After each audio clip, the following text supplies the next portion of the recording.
सोचें, एक ख्याल, एक ऐसा ख्याल जो सरहदें खींच दे, लाखों लोगों की जिंदगियां बदल दे और दो नए मुल्क बना दे। बर्र-ए-सगीर की तारीख में ये ख्याल दो कौमी नजरिए के नाम से जाना जाता है। तो आज तकसीम का ढांचा नामी माखज़ को बुनियाद बनाकर हम इसी ताकतवर नजरिए की कहानी को समझने की कोशिश करेंगे। तो सवाल ये उठता है कि भाई एक नजरिया, सिर्फ एक आइडिया बर्र-ए-सगीर जैसे वसी खित्ते का नक्शा कैसे बदल सकता है? ये सिर्फ जोग्राफिया की बात नहीं है ना, ये तो शिनाख्त, सियासत और लाखों इंसानों के मुस्तकबिल का सवाल है। क्या वाकई कोई आइडिया इतना ताकतवर हो सकता है कि सदियों से साथ रहने वाले लोगों को अलग कर दे? चलें इसी सवाल का जवाब ढूंढते हैं। अच्छा, तो किसी भी बड़ी चीज को समझने के लिए ना सबसे पहले उसकी बुनियाद देखनी पड़ती है।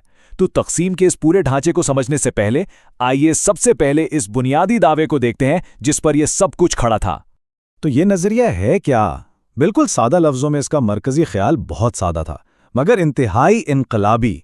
इस नजरिए ने कहा कि देखो, ज़ुबान, नस्ल या इलाका ये सब बात की बातें हैं।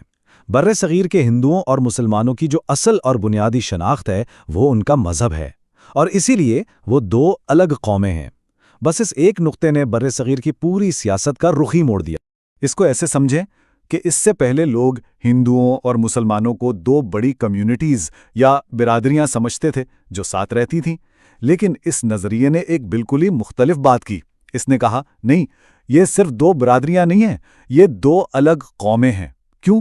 क्योंकि उनके हीरो अलग, उनकी तारीख अलग, उनके त्यौहार और ज़िंदगी गुजारने के तरीके अलग। तो भाई इन्हें एक सियासी निज़ाम में कैसे इकट्ठा किया जा सकता है? तो अब सवाल ये पैदा होता है कि भाई ये नजरिया आया कहाँ से? जाहिर है ये कोई ऐसी चीज तो थी नहीं जो रातों रात सामने आ गई हो। नहीं, इसकी जड़ें तारीख में बहुत गहरी हैं और इसे बनने में कई दहाइयां लगीं। चलें जरा इसके सफर पर एक नजर डालते हैं। ये टाइमलाइन देखें, ये हमें एक पूरी कहानी बताती है।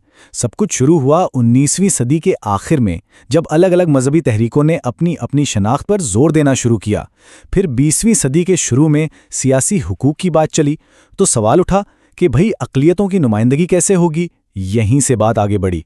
1930 की दहाई तक आते आते ये ख्याल एक बाकायदा सियासी शक्ल इख्तियार कर चुका था, और फिर आया 1940 जब मुस्लिम लीग ने बाकायदा तौर पर एक अलग मुस्लिम रियासत का मुतालबा कर दिया, और बस इसी मुतालबे ने इस नज़रिए को तकसीम की बुनियाद बना दिया। अच्छा, तो कोई भी नज़रिया हो उसके पीछे कुछ दलाइल तो होते हैं ना, तो आखिर वो क्या वजूहात थीं? दो कौमी नज़रिए के हामियों ने किन बुनियादों पर तकसीम का मुतालबा किया? चलें अब ज़रा इनके बुनियादी दलाइल को समझते हैं। उनके दलाइल कई तरह के थे। पहला और सबसे बड़ा दलील था मजहबी इख्तलाफ, कि भाई दोनों के अकायद इतने मुख्तलिफ हैं कि इनमें मुसालहत मुमकिन नहीं। फिर बात आई सामाजी और सकाफती फ़र्क की, कि रस्म रिवाज से लेकर रहन सहन तक सब कुछ अलग है।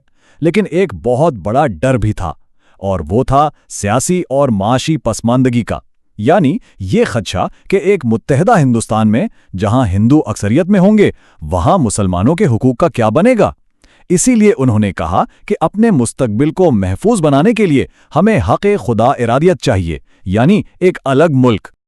और ये जो कॉल है ना, जो मोहम्मद अली जिन्ना से मंसूब किया जाता है, ये समझे कि इस पूरे नज़रिए का खुलासा है। ये साफ साफ बता रहा है कि ये लड़ाई सिर्फ सियासी हकूक़ की नहीं थी। नहीं, ये एक पूरी तहजीब, एक अलग सकाफत, ज़बान, अदब और फ़न को मनवाने की बात थी। ये एक ऐलान था कि हमारी एक मुकम्मल तौर पर अलग शनाख्त है।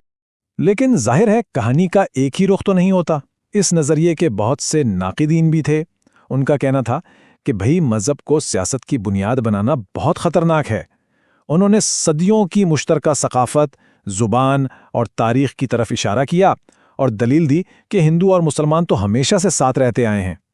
और उन्होंने एक तरह से ख़बरदार भी किया कि अगर इस नज़रिए पर अमल किया गया तो बर्र-ए-सगीर ना ख़त्म होने वाले झगड़ों में पड़ जाएगा। तो नज़रियात जो है ना, वो सिर्फ किताबों और तकरीरों तक महदूद नहीं रहते, वो दुनिया को बदल देते हैं। तो अब हम देखेंगे कि दो कौमी नज़रिए ने कागज़ से निकलकर हकीकत की दुनिया में क्या शक्ल इख्तियार की, और उसका जो विरसा है वो आज भी हमारे सामने किस तरह मौजूद है। और फिर आखिरकार 1947 में वो वक्त आ ही गया जब ये नज़रिया एक ठोस हकीकत बन गया। ये सिर्फ कोई सियासी फैसला नहीं था, नहीं, ये तो एक लकीर थी जो नक्शों पर, खेतों में, गाँव के बीचों बीच और हाँ, लोगों के दिलों में भी खींच दी गई। और इस एक लकीर ने बर्र-ए-सगीर को हमेशा के लिए बदल दिया। और इस तब्दीली की इंसानी कीमत वो बहुत बड़ी थी। 15 मिलियन से ज़्यादा लोग। ज़रा इस अदद के बारे में सोचें, ये सिर्फ एक नंबर नहीं है, ये लाखों कहानियां हैं, उन खानदानों की जिन्होंने अपने घर, अपनी ज़मीनें, अपना सब कुछ पीछे छोड़ा और एक नई सरहद के पार एक अनजान मुस्तकबिल की तरफ निकल पड़े। ये इंसानी तारीख की सबसे बड़ी और सबसे अलमनाक हिजरतों में से एक थी। तो ये सब हुआ कैसे? कदम ब कदम देखते हैं। सबसे पहले नज़रिए को बाज़ाब्ता तौर पर अपनाया गया, ठीक है? फिर इसी नज़रिए की बुनियाद पर सरहदें खींची गईं। उसके बाद क्या हुआ?